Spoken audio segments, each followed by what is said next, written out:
Right, now let's move on to studio now. So this is traditional studio lighting. And these lights here are 20K mole beams, which I absolutely love, these lights, and I've used them for years.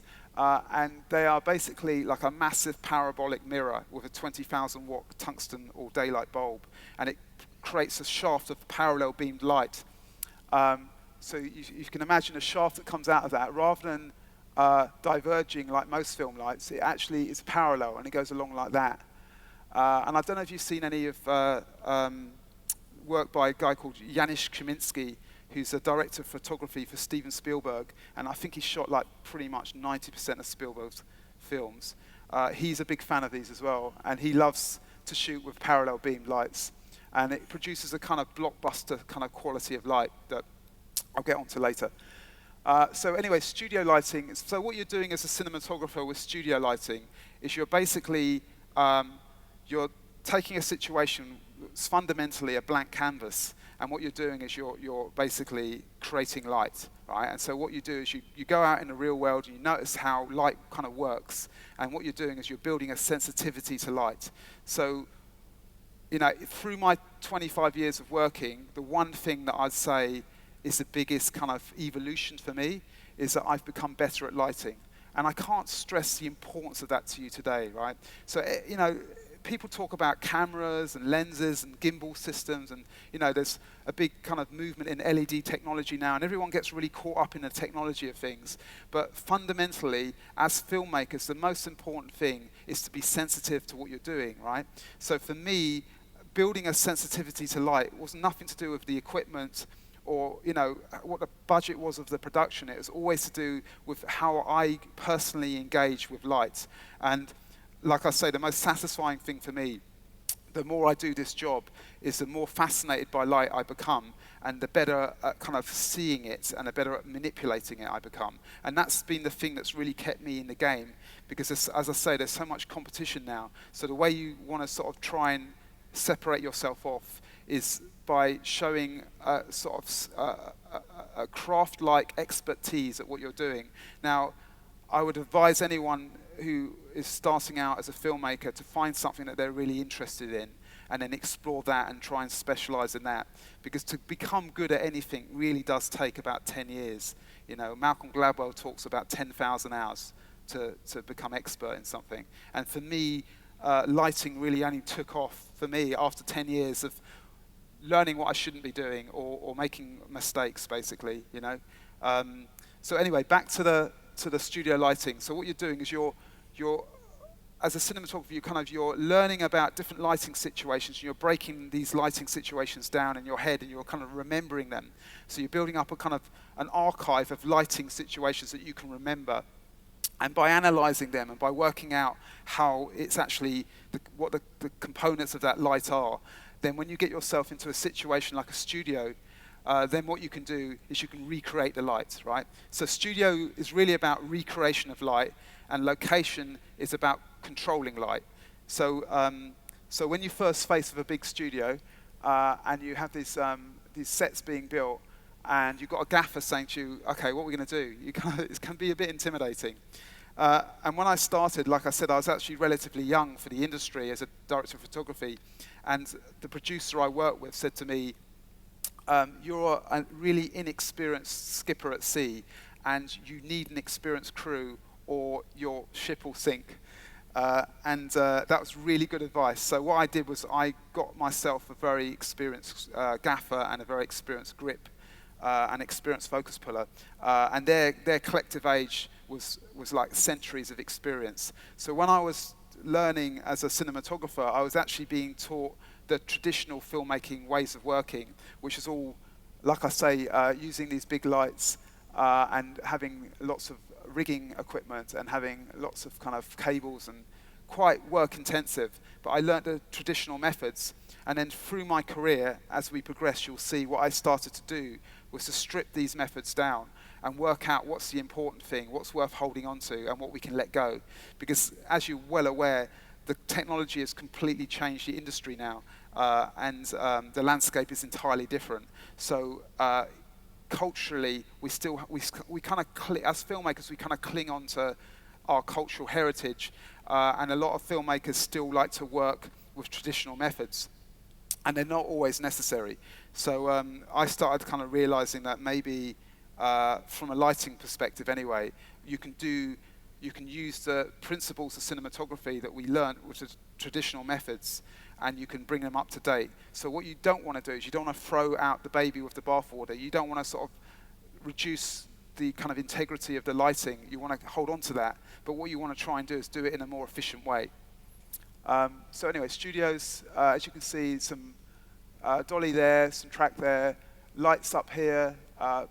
Those are the blackouts I was talking about earlier. So you're always putting blacks and whites up everywhere to try and move light around. And you'll see this is a mole beam here, and it's bouncing into a mirror here, and it's producing shape on the background.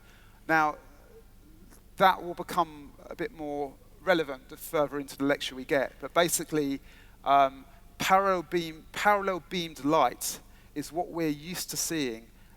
It's like a primal wire we have. So when you see sun, the way sun works is it's very far away. It's a specular source. It's like a point source of light, and it's very far away. So by virtue of it being very far away, it produces parallel shadows. So we grow up in an environment which is fundamentally fueled by the sun, right? So the sun is the primary sort of point we have of understanding light. And then what happens is that sun is moved around the atmosphere, and then there's a secondary light, which we would call the sky. And that basically produces 90% of exterior phenomena, right? So when you're outside, there's the sun, whether it's direct or whether it's veiled, and then the sky, right? So if you think about lighting, if you want to break lighting down, you can break it down into the sun and the sky. And so what we're trying to do as photographers and filmmakers is we're trying to produce convincing sunlight and convincing ambient light or reflected light, which in an exterior situation would be the sky. In an interior, it would be slightly different. You'd have, like a window, and then that would be your main source of light coming into the room. And then that light would move around the room and be reflected off various objects in the room, and that would become what we call the ambience in the room. So, but you're always fundamentally dealing with two things, and it's very helpful to think of it in those terms, to think of it as like a point source of light that's driving the main, it's like we could refer to it maybe as the key light. It's the main source of light, and then how that light is like affected in the environment. So I like to think of it as like a flow of light. So there's like an engine driving that light, which will be the sun in an exterior situation, and then that engine drives the light into an environment, and that's not the end of the story. Then what happens is that light moves around through this sort of kind of cosmic dance of light, and then you end up with the very complex kind of different textures and a kind of like a narrative of light. Anyway, I got a little bit deep then. Let's carry on. So this is more. You can see here like a polyboard here, bouncing light. As I said, that's a soft light up there. It looks like a mess, doesn't it? Basically, you're looking at it, you go, what the fuck? It's all of these lights up here, but basically, it does. There is a logic to it. It just looks like there's a lot going on. But that's the thing about traditional filmmaking, is what you're doing is the way it kind of works is you're creating a big problem at the beginning. What you're doing is you're using a big light and you're blasting that light into a room. And by doing that, you're painting with a really broad brushstroke of light. And then you're thinking, right, okay, what problems does that present? And how can I fix those problems? So then you have a thing called control, where you basically put things in to control the light, flags, nets, bounces, bits of card, bits of blackout material, white, so what you're doing is you put your big source of light in the room, and then you're trying to kind of shape it, and you use lots of apparatus for that, and it can look like a really, like a dog's dinner of stuff going on. But basically there is a logic, as I say, there's a logic to it, and it's the way we've been traditionally working for many years. So that's some monitor shots. This is, again, you can see the little egg crates on these soft lights here to try and control the light. A lot about cinematography is about control. It's about basically trying to shape light and put it where you want it to build an image up. And here we go. So this is another job. So I started realizing that by bouncing a light into a mirror, I could get a more parallel shadow. And I started understanding that that was a more beautiful way of lighting. And there's actually a theory behind this. I won't go too deeply into it now, but basically, as I say, it looks more naturalistic. It looks more like sunlight. And I started getting excited by that as a concept. So I started using like these, that's an old theatrical light called a Source 4. And it's optically not great, it's okay, and it's not very powerful. But by bouncing it into a mirror, I was getting kind of interesting results. So I started exploring that. And on this next job, this is a job for PlusNet, a mobile phone provider, and broadband provider, I should say.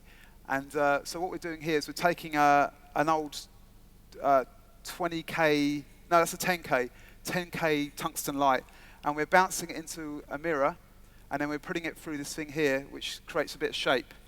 And then by doing that, we're giving the light a bit of a journey to go on, and we're creating what I like to refer to as the narrative of light, which is basically, as I said earlier, light isn't just like one thing, one kind of particle wave coming at you. It basically picks up information on its journey, and it becomes, it has character. It's like alive, you know? So what we're trying to do with studio lighting is, like I said earlier, we're trying to recreate real conditions. So to recreate real conditions can be quite a complex thing. If you just have like a white light coming in the room, someone will look at that image and they'll go, oh yeah, that's shot in a studio, and it won't be believable because that's just a white light, right? So in a real environment, you'd have light coming in from a window, and you'd have trees outside, and part of the sky might be blue, part of it might be overcast, and there's a lot going on. You know, the conditions, it might be raining outside. You know, the glass on a window might have a bit of dirt on it, and so the light's picking up all of this stuff as it comes in, and by the time by the time you're recording it, there's a lot more complexity than you first realized. So part of studio lighting is understanding the complexity of light and being able to recreate that. So we use a lot of apparatus to do that. And this actually, this is the result. So you can see kind of interesting shadows going on the ground here, not your normal film light shadows. And then it produces this kind of weird, you know, I don't know really what, but I just wanted to give it a kind of look. Do you know what I mean? So, so that's what we ended up with, and that's a shot there. So yeah, and so this is another same campaign. This time we're in a location, and there's lots of paraphernalia. It's basically meant to be like a man cave. So he's in this man cave, and there's the art director has lots of fun finding wonderful little items that, you know, we want to draw attention to. Now, as I say, if you light this in a traditional way of one big wash of light, then it doesn't have the atmosphere that you want. It suddenly lights the whole room up, and you don't want that. What you want is you want to create shape, don't you? And you want basically little pools of light to little visual interest, little kind of puzzles of light as well.